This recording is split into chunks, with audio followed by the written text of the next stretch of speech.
This, a charred piece of clothing. These right here, these are burned mattresses. It was all once a home and now it's destroyed. Crews say the fire started in this middle section of the home and then spread. To put into perspective just how massive it is, take a look at this house behind me. Stack two of them on top of each other, and that's how deep this junk pile is. Officials believe justice wasn't fed for at least 2 weeks. Now take a close look here. As I run my hands along his side, you can see the indents between each and every one of his ribs. Utility crews are still not sure when everyone will be back online. A big breakthrough in this case was when police found Betty's blood inside Shermer's garage, meaning she must have been bleeding before that crash, which happened just about 2 miles down the road. And within the last 2 days, investigators came to their homes, including this one right here.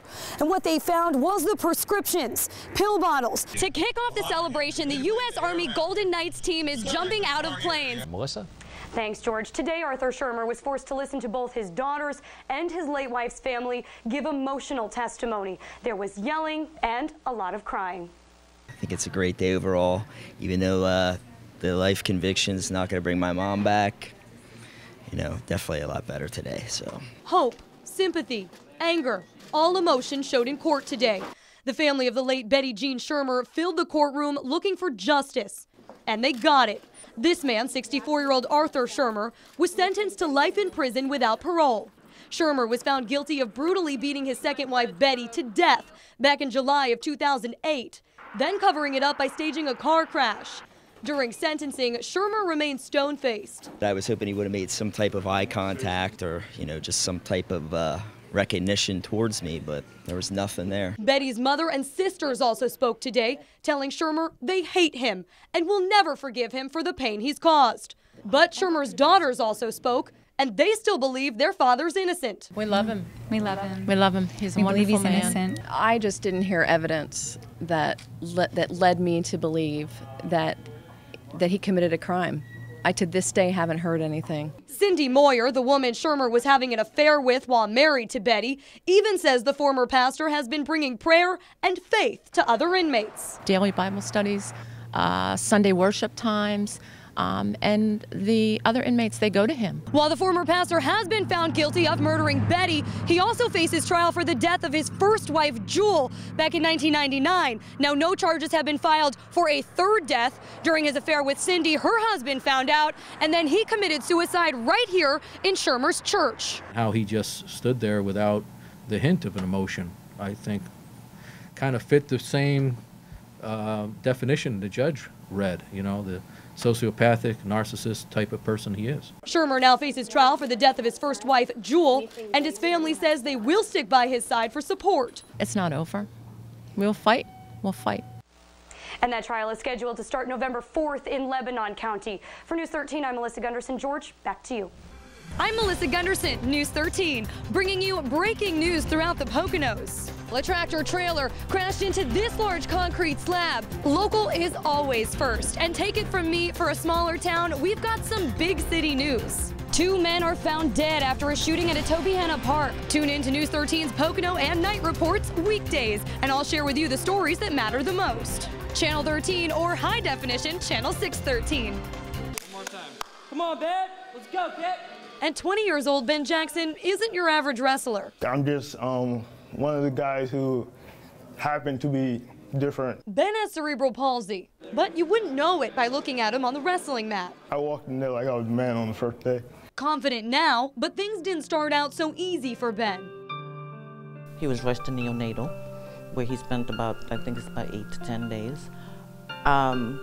With that kind of situation, he was monitored closely. Doctors even told Margaret it would be easier to let her son die. But she decided Ben deserved a fighting chance at life, and he decided to fight through sports. Every single day after class, I would go wrestling practice on Saturday morning. We had to be here at 8 o'clock. We never saw any favoritism. We never saw any kid like back off from wrestling him at all, because if they did, they probably would have lost. Every day challenging his body, with warm-ups like weightlifting and running, to taking down other students on the mat. And soon, wrestling allowed Ben to stop physical therapy. I figured if I'm picking up a guy who weighs 150 pounds, why would I go around and like bounce some ball, you know? He was always told he might be in a wheelchair by now. Well, he's nowhere near wheelchair bound. As if he wasn't working hard enough, something happened in the 9th grade that would make Ben push himself even harder. He won his first match. Everybody was just like so happy, and When I saw the picture, I started crying. The smile was up here. It was just unbelievable. So Ben, since your first pin, you have won numerous matches. You're now in college, but you keep coming back to your high school to wrestle. Why do you keep it up? wrestling had boosted my confidence, and it makes me feel a sense of normalcy. Ben has won countless awards. He also has a few named after him. Now he spends most of his time studying speech communications at Northampton Community College. He wants to be a motivational speaker. But Ben's first goal is to make it to the 2016 Paralympics. I enjoy competition. Reporting from Monroe County, Melissa Gundersen, News 13. I don't think anybody would be content living out here in the cold at 65 years old. But that's exactly what John Studeni does. He lives here under the Veterans Memorial Bridge connecting Stroudsburg to East Stroudsburg. For the past 2 years, he's been eating and sleeping next to these dirty clothes, old food containers, and stained mattresses. That's a 12 cubic foot refrigerator box I got from Jewel Appliance, and that's what we live in. You may be asking yourself why John, along with the other 9 or so homeless people who live under this bridge, don't just go to a shelter. There are some shelters. I don't know that they can accommodate everybody that's out there. But according to police, they need to find somewhere else to go, and relatively fast. Where will you go? That's a good question. Now, these homeless people also use this water, the Broadhead Creek, as their bathroom. They also eat down here and throw garbage down here, which is why police are very worried about pollution. We're going to have to move them out, but we'll do the best we can to do it in the most humanitarian fashion possible. The Stroudsburg Wesleyan Church already helps out the homeless when the weather is unbearably cold. We've allowed them to come and stay in our gym. And then we have showers as well and food. And Pastor Antel says he wants to keep helping. The government doesn't have the financial capabilities to take care of this issue.